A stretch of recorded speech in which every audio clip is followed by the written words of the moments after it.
Amém? 2 Crônicas 20, versos 1 e 2 diz assim: depois disso, os filhos de Moabe, os filhos de Amon, e com ele alguns dos meunitas vieram à peleja contra Josafá. Então vieram alguns e disseram a Josafá: vem contra ti uma grande multidão da além do mar e da Síria, já estão em Hazazon Tamar, que é em Gede. Até aí eu gostaria que você permanecesse com a sua Bíblia aberta. Vamos orar.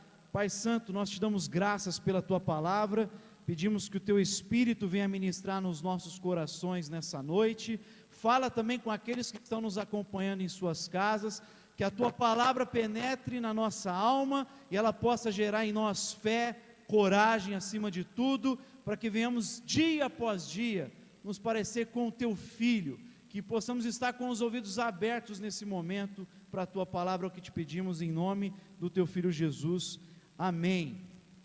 Dificilmente alguém ouve uma notícia como essa e não fica baqueado, não deixa de ficar chocado, não tem as estruturas do seu ser abaladas com uma notícia como essa, uma notícia ruim. Ninguém gosta, evidentemente, de notícia ruim, ainda mais quando alguns dizem que parece que notícia ruim vem em conjunto, né? Elas vêm de mãos dadas. Eu gosto muito daquele meme, eu dou risada quando o pessoal diz nas redes sociais: se Deus deu as maiores batalhas para os melhores soldados, eu acho que ele me confundiu com o Rambo, porque não é possível, é crise na família, financeira, dificuldade, traição de amigos, né? Ele está me confundindo com o Rambo, não é possível um negócio desse.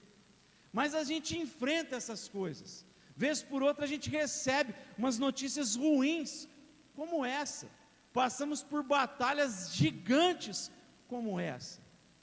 Eu já citei aqui algumas vezes no púlpito da nossa igreja a história de Horácio Spafford. Ele era um cristão, advogado bem sucedido, ele também investia no mercado imobiliário, e esse homem, um cristão, ele se converte até pela influência do evangelista Moody. Ele passa inclusive a ser um cooperador desse evangelista, ajuda muito nas campanhas evangelísticas, um homem muito envolvido com o reino de Deus. Inclusive o final da sua vida é com uma obra social lá em Jerusalém, e ele termina a vida em Jerusalém, trabalhando em uma obra social ali. E esse homem cristão também passou por algumas situações complicadíssimas na sua caminhada. O ano de 1871, por exemplo, houve na cidade de Chicago, e você pode pesquisar isso aí, houve um incêndio gigantesco naquela cidade. A maioria das casas, por ser de madeira, favoreceu para que o incêndio ele se alastrasse de maneira muito rápida, e milhares de famílias ficaram desempregadas, muita gente morreu, perdeu suas casas, e ele, como investiu no mercado imobiliário, teve um prejuízo gigantesco. E aí, tentando se reestruturar, 2 anos depois, ele planeja com a sua família, sua esposa Ana, suas 4 filhas, uma viagem para a Europa, para a Inglaterra. Inclusive iria cooperar ali com uma das campanhas de Moody, que se tornou seu amigo, mas por causa de alguns imprevistos no trabalho, ele precisa ficar em Chicago, precisa ficar nos Estados Unidos, e envia a sua esposa com as suas 4 filhas à frente. E a história diz que no trajeto para a Europa, um outro navio se choca com esse navio. Aproximadamente 300 pessoas vêm a óbito, e dentre elas as 4 filhas desse homem. Alguns dias depois ele recebe o telegrama da sua esposa, Ana, dizendo: eu fui salvo, mas estou só, o que eu vou fazer? Você imagina, depois de 2 anos tentando se reerguer, se acertar, você recebe um baque desse, provavelmente, com certeza, o maior baque que esse homem sofreu na vida, perder as 4 filhas de uma só vez. A gente olha para esse texto e vê que é uma situação muito parecida. Josafá era um homem de Deus, era um homem que temia Deus, andava nos caminhos de Deus, e o texto está dizendo que num belo dia, ele ouve essa notícia bombástica, não uma nação, não um povo, não 2 povos, mas 3 povos estão unidos contra nós, e já estão caminhando para vir batalhar contra a nossa nação, contra a pequena Judá. Eu fico pensando o que Josafá, o que passou na cabeça dele, como homem de Deus, servindo a Deus, de repente ouviu uma notícia dessa. O que a gente faz diante de situações como essa, que parece, o que eu vou fazer? Eu não tenho o mínimo controle, a mínima possibilidade de enfrentar um exército poderoso como esse. O que eu vou fazer da minha vida? Quando você vê, às vezes, tua empresa indo ao buraco, ou uma situação complicadíssima na família, ou dentro da igreja, às vezes a gente olha para as batalhas e fala, o que é que eu vou fazer? Exatamente quando a gente pergunta, o que é que eu vou fazer, que eu gostaria de convidar você para olhar para a vida desse homem, para a gente então entender o que fazer quando a gente está meio perdido, o que a gente pode fazer em situações que a gente tem total descontrole sobre elas, o que a gente pode fazer e aprender com esse homem de Deus chamado Josafá. Primeira coisa que eu aprendo, e nós podemos aprender com Josafá, diante de batalhas assim na nossa caminhada, é recorrer a Deus de imediato. Josafá, a primeira coisa que ele faz na continuidade desse texto, e você aí com a sua Bíblia aberta no versículo 3, o texto diz assim: temeu Josafá e pôs-se a buscar o Senhor e apregoou o jejum em todo Judá. A primeira coisa que Josafá faz quando ele ouve, tem um exército enorme vindo contra nós, tem uma batalha aí que vai ser difícil superar, a primeira coisa que ele faz, ele teme a Deus, ele confia em Deus, e ele chama o povo, vamos orar, vamos jejuar. Ele não recorre a outro amigo, ele não recorre a outra nação, ele mostra para nós que ele não tem ídolos, que ele não tem outro lugar que ele construiu a vida, ele não tem outro ponto de apoio, ele não tem confiança em outra coisa que não seja o Senhor, o Deus de Israel.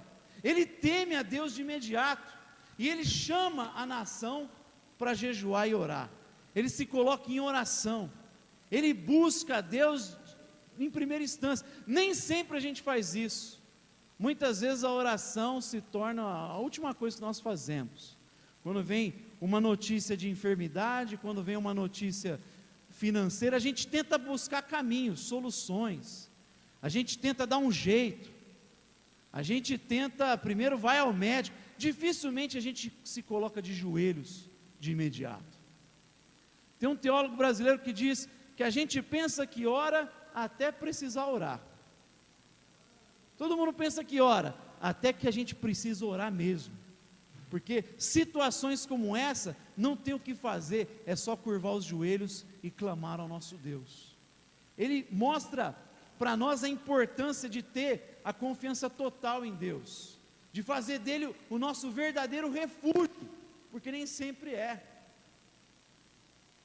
Isaac, por exemplo, no texto de Gênesis, capítulo 20, vem uma fome sobre a terra que ele estava, e Deus tem que dizer a ele, não desça ao Egito. Por que Deus fala isso para Isaac? Porque naquele contexto de fome, a primeira ação para qualquer habitante daquele contexto, era ir para o Egito, porque tinha abundância de alimento, tinha abundância de recursos, tanto que José, quando armazenou ali, a gente vê os irmãos dele descendo para comprar comida, era comum vir a fome sobre as nações vizinhas, ir até o Egito para comprar alimento, para poder buscar socorro, auxílio no Egito, e Deus naquele contexto diz a Isaac, não desça ao Egito, você vai ficar na terra que eu vou te indicar, você vai aprender a confiar em mim, porque às vezes a gente, quando vem a notícia bombástica, vem esse baque, a gente vai procurar confiar no Egito, a gente procura se refugiar nos Egitos da nossa vida, nos ídolos da nossa vida, mas Josafá não tinha ídolo. Quando vem a notícia, ele se coloca de joelhos, ele chama a nação para jejuar. Às vezes a gente não entende o jejum, tem muita gente que pensa que jejum é barganha com Deus, eu vou aqui ficar sem comer, porque aí Deus vai ouvir o meu clamor, eu vou convencer Deus a fazer a minha vontade. Tem muita gente usando o jejum de uma maneira completamente equivocada. Jejum a gente pode entender em tantos sentidos. A gente pode entender o jejum até como uma forma de autocontrole da tua vida. Porque se você é capaz de dominar o teu apetite por comida, meu irmão, fica mais fácil você dominar o teu corpo para qualquer outra coisa. Porque uma das lutas mais difíceis é com o alimento, é com a comida. Se você consegue dizer não para esse apetite em alguma circunstância, e é capaz de dominar o seu corpo nisso, você vai conseguir controlar em muitas outras áreas. Olha para Jesus, ficou 40 dias de jejum, ele sabia controlar o seu apetite enquanto homem, tanto que nos momentos em que a multidão vem, ele não consegue parar para comer, a ponto dos familiares dizer, ele está fora de si. Obrigado, Bruno. Ele está fora de si. A família, a mãe, os irmãos, ele está completamente fora de si, porque eles não entendiam que Jesus priorizava o reino de Deus. A minha comida e a minha bebida é fazer a vontade do meu Pai que me enviou. E se para fazer a vontade dele, eu precisar deixar de me alimentar, eu vou fazer, porque a minha prioridade é o reino de Deus. Ele tem capacidade de ficar horas sem comer, para atender as necessidades do povo. Por quê? Porque ele tem autocontrole, ele tem domínio. O jejum nos ajuda nisso, inclusive, a termos autocontrole sobre a nossa vida em outras áreas. E nós aprendemos que, inclusive, a gente tem que adotar na caminhada de fé hábitos que vão melhorar, vão aperfeiçoar a nossa vida, vão nos conduzir para um caminho de santificação. O jejum nos ajuda no autocontrole. O jejum é ensinado como também associado ao arrependimento. Quando eles cobriam panos de saco no Antigo Testamento, a ideia de arrependimento, de se humilhar diante de Deus e mostrar a dependência que nós temos dele. E jejum aparece com oração também, quando a gente se depara com situações como essa que Josafá está se deparando. O jejum aqui é uma forma de se humilhar diante de Deus, é uma forma de dizer, nós dependemos de Ti, nós precisamos do Teu favor, mas não é para convencer Deus, é para convencer você mesmo, eu mesmo, porque parece que a gente se esquece que depende de Deus. Quando a gente jejua, nós estamos dizendo é para nós mesmos, nós precisamos de Deus,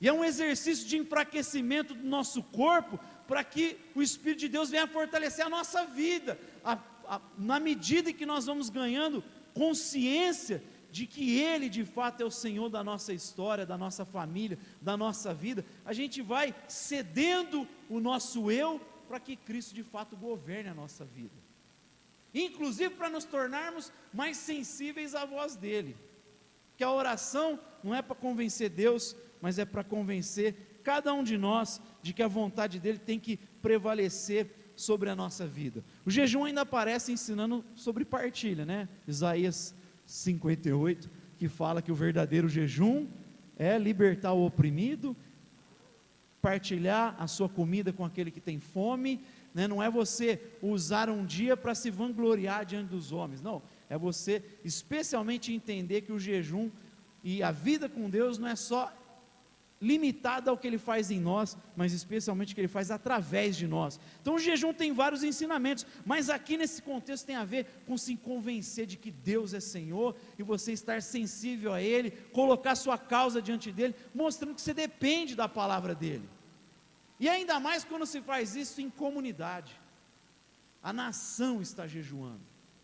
Uma coisa são pastores jejuando, algum irmão jejuando, outra coisa é a igreja se consagrar diante de Deus.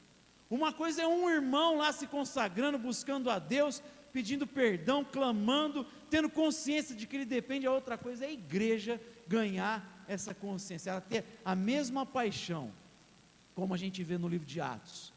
O texto diz que quando eles estavam esperando a vinda do Espírito Santo, a ideia lá é que eles estavam com a mesma paixão, a mesma intensidade, o mesmo apetite, a mesma fome, a mesma paixão por Deus, pela presença de Deus.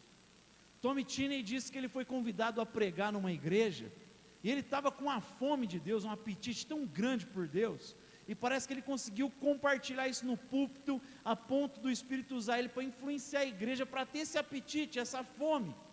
E aí o pastor disse para ele durante a semana: eu não sei te explicar, mas eu estou com um sentimento de que eu tinha que te convidar para pregar aqui de novo na igreja. No outro domingo ele pregou novamente naquela igreja, e foi uma bênção, os irmãos quebrantados, e mais uma vez ele diz, olha, eu sinto que você tem que pregar aqui de novo, pela terceira vez, eu nunca fiz isso na minha vida, mas tem como você pregar aqui mais um domingo? E ele disse que no terceiro domingo, havia uma sede tão grande naquela igreja por Deus, as pessoas assim, começavam a tocar o violão, as pessoas já estavam chorando, quebrantadas, uma coisa que inexplicável, a presença de Deus já estava de uma maneira tão gloriosa, forte, ali as pessoas sensíveis a Deus, e o Tommy nem foi pregar, ele disse que o pastor sobe no púlpito para trazer uma palavra para a igreja ali, no momento ainda do louvor, de oração, ele diz que ele vê o pastor, parece que é arremessado longe, a igreja, todo mundo começa a cair no chão, quebrantada, chorando, confessando pecados, e o culto não acabou, não tinha mais palavra, porque todo mundo caiu no chão e começou a chorar, pedindo perdão, as pessoas procuravam ele, desesperados, dizendo, eu quero me batizar, eu quero entregar minha vida para Cristo Jesus, eu reconheço que Ele é o Senhor da minha vida, eu estou andando errado, e não tinha pastor mais para falar, porque os pastores estavam na sala lá chorando e orando, e aí ele falou, eu acho que não tem problema batizar, vamos batizar, e o pessoal, muita gente ainda quebrantada, deu o horário do primeiro culto, as pessoas foram chegando para o segundo culto, não tinham onde parar o carro, cheio de gente no corredor da igreja chorando, e o pessoal ia entrando e já ia se quebrantando, sem culto, Deus estava tocando corações, porque havia o mesmo apetite, a mesma paixão. Se a igreja caminha na mesma paixão, meus irmãos, quem pode resistir à igreja de Jesus? Se a gente meio carnal, Deus já usa a gente, imagina a gente buscando sensível à voz dEle, a gente de fato clamando e reconhecendo a nossa dependência. Josafá nos ensina a recorrer a Deus de imediato, para de confiar nos seus Egitos, eu também, não tenho que confiar em nenhum tipo de Egito, eu não sei qual é o teu Egito, mas talvez Deus está dizendo, recorra a mim, porque eu sou o Senhor da tua vida, eu sou o teu Deus, o Deus da tua salvação, se humilha diante de mim, ouça a minha voz, se quebrando diante de Deus, Ele é o nosso socorro, o nosso refúgio, amém? Às vezes as crianças entendem melhor do que nós. Estava lá no aniversário do Cleito, ele falou, cara, não tinha condição de fazer festa não, a menina dele orou, Deus ouviu a oração dela. Às vezes os nossos filhos têm mais intrepidez na oração do que nós. Lembra uma época que o Elias orou para Deus dar um carro, a gente não tinha carro, não tinha nem condição de comprar, ele orou, e, né, criança, né, e Deus ouviu, rapaz, a gente ganhou um carro, mais ousado que o pai, pediu socorro a Deus, e foi tão ousado que ele falou a cor do carro, e veio a cor, um negócio impressionante, falei, olha, filho, ora mais aí para a gente, recorra a Deus, o Josafá está ensinando a gente, recorra a Deus de imediato, mas a gente aprende também nessa oração dele, especialmente, algo que eu gosto de compartilhar, já falei muito isso, a gente aprende a trazer à memória o que dá esperança para o nosso coração, a gente aprende a rememorar aquilo que Deus fala sobre ele e sobre as promessas dele.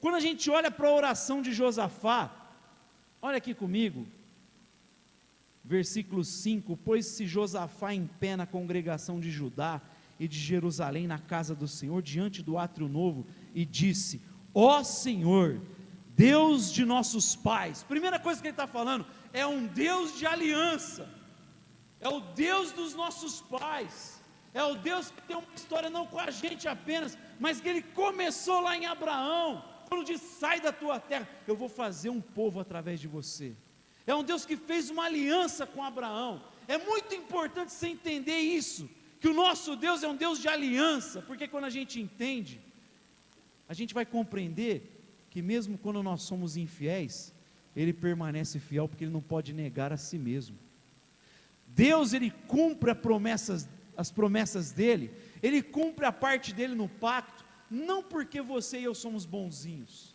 mas porque Ele fez uma promessa, Ele tem que ser fiel ao nome dEle, porque Ele zela pelo nome dEle, o nome dEle não suja, não vai para o Serasa, para o SPC, ele zela pelo bom nome dele, por isso ele cumpre a parte dele no pacto. E aí Paulo vai dizer lá no Novo Testamento, quando nós somos infiéis, ele permanece fiel, porque ele não pode negar a si mesmo. Isso nos dá força para orar, porque às vezes a gente não ora para falar, eu sou miserável, Deus não vai ouvir o meu clamor, e na verdade você e eu somos miseráveis mesmo, não merecia ouvir o nosso clamor, mas Ele ouve porque Ele é o Deus de aliança, amém?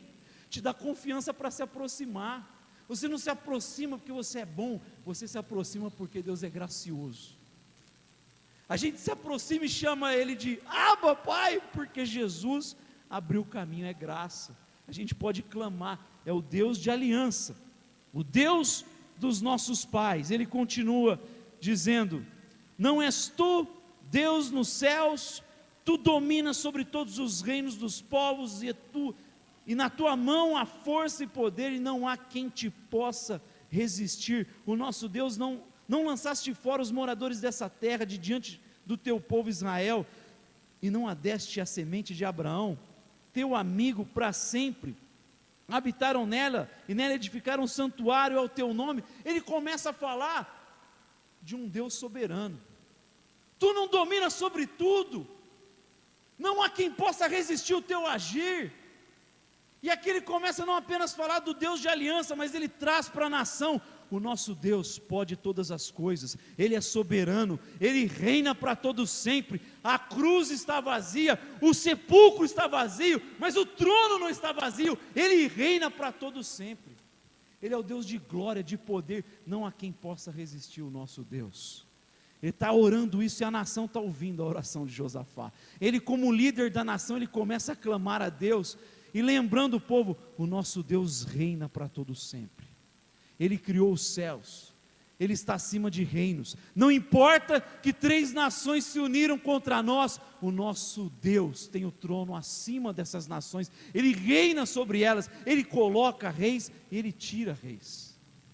E Ele está falando isso olhando para a história. Afinal de contas, nós habitamos numa terra porque Deus nos deu vitória nessa terra.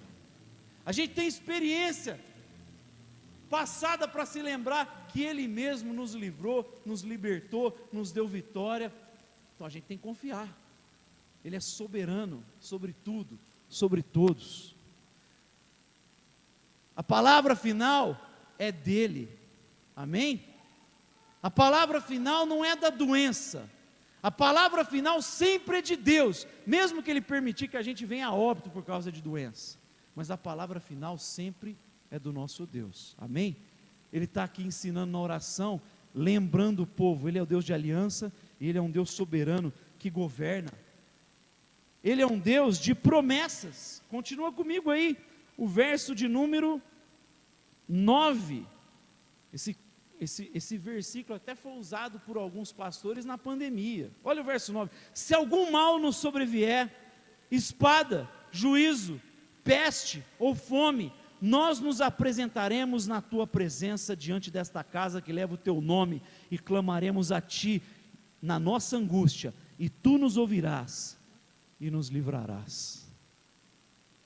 Na hora da peste, na hora da fome, na hora do Covid, na hora da luta, na hora da batalha, nós nos apresentaremos diante de ti, nessa reunião, nessa assembleia, e tu nos ouvirás e nos livrarás. Por quê? Porque Ele prometeu. A inauguração do templo, Ele prometeu para Salomão: quando vocês clamarem aqui, os meus ouvidos estarão atentos para as vossas orações. Ele está lembrando a nação que o Deus de Israel é um Deus de promessas, é um Deus de aliança, é um Deus soberano, e é um Deus de promessa que cumpre as promessas dEle. E vai continuar cumprindo as promessas dEle na tua e na minha vida. Nunca os abandonarei, não vos deixarei órfãos. Você nunca está sozinho, você nunca está desamparado. Eis que estarei convosco todos os dias, até a consumação dos séculos. Eu irei preparar moradas para vocês, morada para vocês, mas eu enviarei o Consolador, e Ele vai guiar vocês a toda a verdade, Ele vai consolar o coração de vocês, Ele estará ao lado de vocês todos os dias, o Paracletos está do seu lado para te consolar e te fortalecer, para me fortalecer todos os dias, amém? Não é para fazer o que a gente quer, é para fortalecer a gente, inclusive na hora da batalha, das lutas que a gente enfrenta. Me lembro, tem um psicólogo cristão, escreveu muitos livros, Larry Crabb, escreveu um livro de dentro para fora, que ele fala muito da questão da alma, ele é psicólogo, escreveu vários livros, e esse homem foi acometido de um câncer, e um amigo dele na época cristão ligou para ele e falou para ele: Larry, você é um homem bem-aventurado, acabou de receber uma notícia de câncer, você é bem-aventurado, porque tem muita gente que passa por isso, mas não tem Deus do lado para fortalecer, não tem convicção de que tem um Deus lá do lado, consolando, fortalecendo o coração, que é capaz de nos capacitar, inclusive, a passar pelo vale da sombra da morte, porque não é só nos passos verdejantes, na hora do vale da sombra da morte, ele diz, Davi vai dizer, tu estás comigo, tua vara, teu cajado me consolam, o Senhor vai me tirar dos perigos, vai me conduzir por esse caminho, e eu vou ver ainda uma mesa na presença dos meus inimigos, o Senhor me dá vitória, Deus de aliança, Deus soberano, poderoso, um Deus de promessas. Mas aí lá no finalzinho do verso C, do verso 12, a parte C do versículo, ele fala uma coisa tão linda, tão extraordinária, essa oração: ó nosso Deus, não os julgarás, pois em mim não há força perante essa grande multidão que vem contra nós. Aí eu gosto muito dessa parte, não sabemos o que fazer, mas os nossos olhos estão postos em Ti. A gente não sabe o que fazer, Deus, mas nós estamos colocando os nossos olhos em Ti. Talvez você não saiba o que fazer, mas Josafá está ensinando, coloque os teus olhos em Deus, dependa dEle em todo o tempo. Por quê? Porque Ele é soberano, porque Ele é Deus de aliança, porque Ele é um Deus de promessas, amém? Coloque os olhos sobre Ele, lembra daquilo que Ele fez na nação de Israel, para o povo dEle, lembra do que Ele fez na tua vida, quantas vezes Deus não te livrou, quantas vezes Deus não te fortaleceu para passar por uma luta, por uma batalha, que você falava, eu não vou ser capaz, e Ele te fortaleceu, e você olha hoje, olha para o que passou e fala, eu estou muito mais maduro em Deus, mais forte, tive mais dons, recebi tantas coisas de Deus, tanta graça, eu sou capaz de passar por essas lutas novas. É o que eu falei já no nosso devocional, é falar como Davi, o Deus que me capacitou a ganhar do leão, do urso, vai me capacitar para derrotar esse gigante aqui. Quem é esse gigante para afrontar o Deus de Israel? Vou fazer ele engolir cada palavra, por quê? Porque eu sei que Deus dá vitória, eu sei que Deus é comigo, amém? Mas Josafá nos ensina também, meus irmãos, não apenas que a gente precisa buscar a Deus em primeira instância, rememorar a palavra, o caráter de Deus também, mas a gente aprende a prestar atenção na orientação de Deus, na voz de Deus nessa hora. É por isso que a oração é importante, por isso que a oração não convence Deus, ela muda quem a gente é. A oração não é para convencer Deus, é para mudar a nossa natureza, porque quem ora vai mudando, porque vai ouvindo a voz de Deus, vai tendo percepções novas, e a oração nos torna mais sensíveis, o jejum nos ajuda nisso. Eles estavam sensíveis, clamando a Deus, reconhecendo a miséria, a dependência, e aí já tem um ambiente propício para ouvir Deus. Eles conseguem ouvir a voz de Deus de maneira clara, porque o texto diz que Ele levanta um homem chamado Jaziel. Sabe qual é um dos significados de Jaziel? O Deus que vê. Você acha que Deus faz as coisas por acaso? A nação apavorada, clamando, mas reconhecendo, buscando Deus, Ele levanta um homem para dizer, eu estou ouvindo o seu clamor, eu estou ouvindo a tua oração. Uma das outras possibilidades é o Deus que fortalece, como que dizendo, eu vou fortalecer vocês agora, não precisa ficar temendo esse exército, porque eu sou o teu Deus. E uma das coisas que Deus fala na continuidade desse texto, é uma ordem, Quando Jaziel levanta e é boca de Deus para a nação, ele diz uma coisa que aparece na Bíblia várias vezes: não temas, não temas, não temas. Várias vezes a gente vai ver essa ordem na Bíblia: não temas, não temas. Josué vai tomar posse da terra prometida, ele tem que substituir um gigante que foi Moisés, considerado o maior profeta pelos judeus, e a palavra de Deus a ele é: não temas, ser forte e corajoso. Os discípulos estão na madrugada, o barco está sendo açoitado pelas ondas, o mar agitado, e Jesus vem andando sobre as águas. Eles ficam apavorados, pensando que é um fantasma, e Jesus diz: não temas, sou eu. Ele diz que vai ser assunto ao céu, vai ser crucificado, vai ser morto. Ele diz para os discípulos: não temas, não se turbe o vosso coração, crede em Deus, crê também em mim. Na casa de meu Pai há muitas moradas. Não se turbe o vosso coração. Deus começa a falar para aquele povo ter coragem. Eles estão apavorados com a notícia, mas agora ele começa a fortalecer o coração daquele povo. E ele diz também através de Jaziel: porque a peleja não é de vocês, a luta não é de vocês, a batalha é minha. A batalha é minha.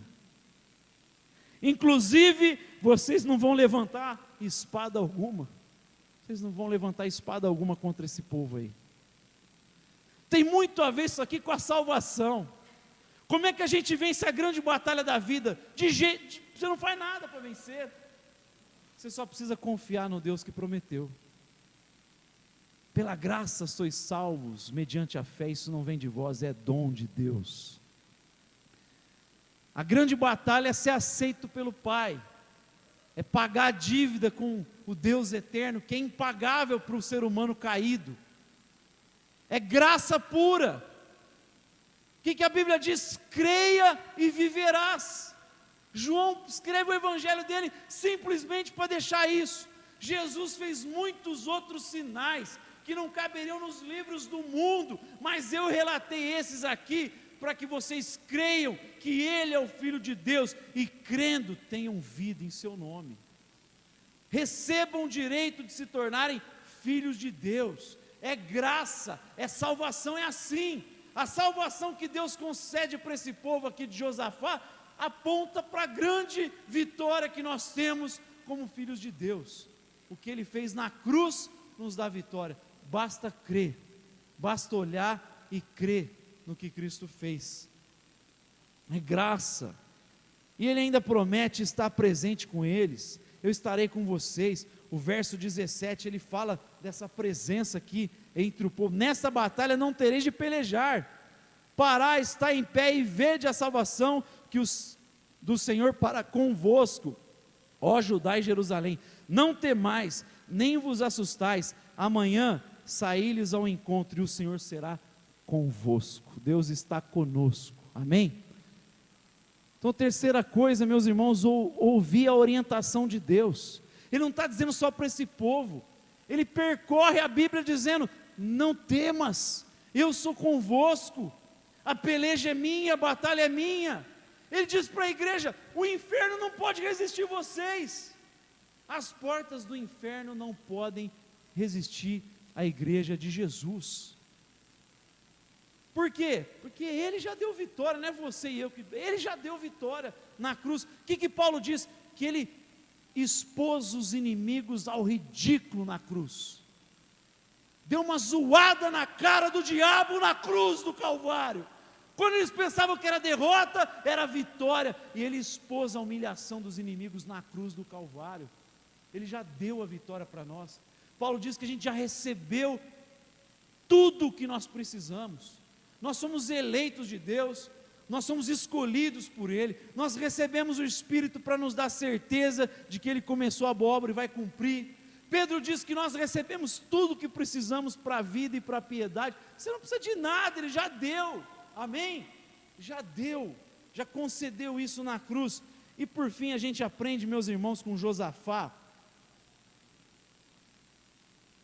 Nós aprendemos a adorar Nós aprendemos com Josafá a arte de adorar, de glorificar, antes de ir para o vale, para a batalha. Vale é lugar de batalha. A gente aprende a adorar antes de ir para a batalha. É muito fácil a gente adorar depois da vitória na batalha. Depois que você vê o mar vermelho fechar e matar o exército de Faraó, aí é fácil a gente pegar o tamborim e falar: louvado seja o teu nome, Senhor. Depois que vem a bênção, é fácil a gente dizer: obrigado, Deus, te louvo. Mas aqui a gente aprende a adorar antes da batalha. Só que exige confiança, exige fé, exige maturidade. Adorar antes. A gente aprende a arte de Abacuque, ainda que não haja fruto na videira, bois nos estábulos, ainda que tudo esteja dando errado, ainda assim eu vou me alegrar no Deus da minha salvação. Não importa se dá errado, Deus continua sendo Deus, e eu vou adorá-lo e vou glorificar o nome dele. A gente aprende a arte da adoração de Jó. A mulher diz: amaldiçoa o teu Deus e morre. Você perdeu os teus filhos, perdeu os teus bens, perdeu tudo, você está doente. Ele diz: você fala como uma louca. Deus deu, Ele tirou, e louvado seja o nome do Senhor. A gente aprende a adorar como Horácio Spafford, o homem que eu falei no início. Depois de receber o telegrama da esposa, salva porém só, perdemos as nossas 4 filhas. Ele já pega o navio, vai ao encontro da esposa. O capitão diz provavelmente onde foi o lugar do acidente, e é naquele trajeto para a Europa que ele escreve um dos hinos mais conhecidos da história. Eu vou ler a versão original para você. O hino diz assim: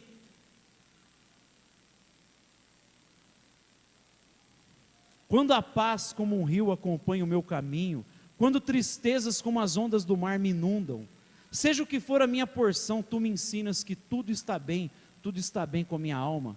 Ainda que Satanás me ataque, que provações venham, que eu deixe esta bendita segurança controlar, pois Cristo já considerou a minha triste situação e derramou seu próprio sangue pela minha alma.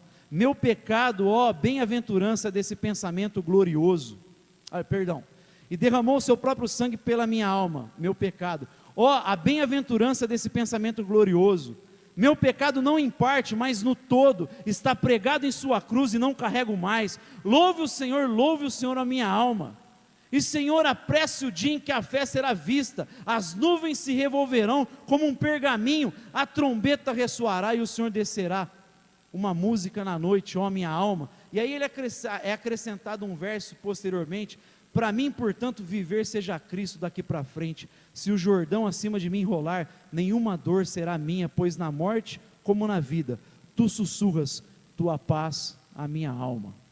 A gente conhece de um jeito diferente, a gente canta um pouquinho diferente, menorzinho um pouco. Se paz a mais doce me deres gozar, se dor a mais forte sofrer, ó, seja o que for, tu me fazes saber que feliz com Jesus sempre sou. Sou feliz com Jesus, sou feliz com Jesus, meu Senhor.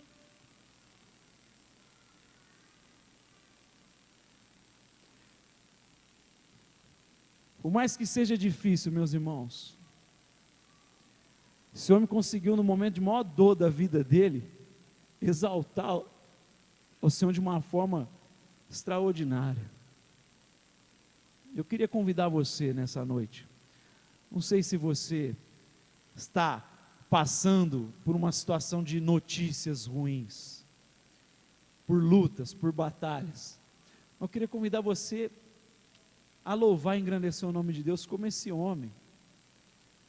Mesmo que a situação seja difícil, é olhar para Deus e tudo que nós falamos, lembrar que Ele é um Deus de aliança, um Deus poderoso, é lembrar que Ele é um Deus soberano, é um Deus que cumpre as promessas dEle, que nós dependemos dEle, que Ele atende às nossas orações, que os ouvidos dEle estão inclinados para a oração da sua igreja. Aprender com esses homens extraordinários da fé, é aprender com o apóstolo Paulo, com Silas, que depois de ser açoitado, amarrado na prisão, o texto diz, por volta da meia-noite eles começaram a louvar a Deus, e orar, e engrandecer o nome de Deus, e os presos, todo mundo, escutava o clamor e a adoração daqueles homens, e a adoração é tão profunda, toca o coração de Deus, que o texto diz que um terremoto vem sobre a prisão, e o mais extraordinário daquele texto, é que mesmo soltando as algemas dos presos, a ideia que dá é que a presença de Deus é tão forte ali que ninguém foge, ninguém vai embora, todo mundo fica, ninguém foge, o carcereiro vai tirar a vida, e Paulo fala, não faça isso, todos nós estamos aqui, e aquele homem se converte. Eu não sei como você está, mas eu quero convidar você a fazer disso a tua oração, expressar uma adoração a Deus, eleva a tua alma a Deus. Se você quiser ficar de pé, de joelhos, sentado, mas erga a tua voz nessa noite para Deus, não importa se veio a notícia ruim, se ela bateu na tua porta, faça da tua circunstância um louvor a Deus, olha para Deus nesse momento, engrandeça o nome dEle. Quando nós não sabemos o que fazer, Josafá nos ensina a orarmos, nós podemos recorrer ao nosso Deus, nós podemos rememorar sobre quem Ele é, sobre as promessas dEle, nós devemos aprender a ouvir a palavra, a orientação dEle, mas nós aprendemos também a louvar antes de descer para o vale, antes de você começar suas batalhas nessa semana, exalta o nome dEle, deixa o Deus de Jaziel fortalecer a tua vida nessa noite, no nome de Jesus.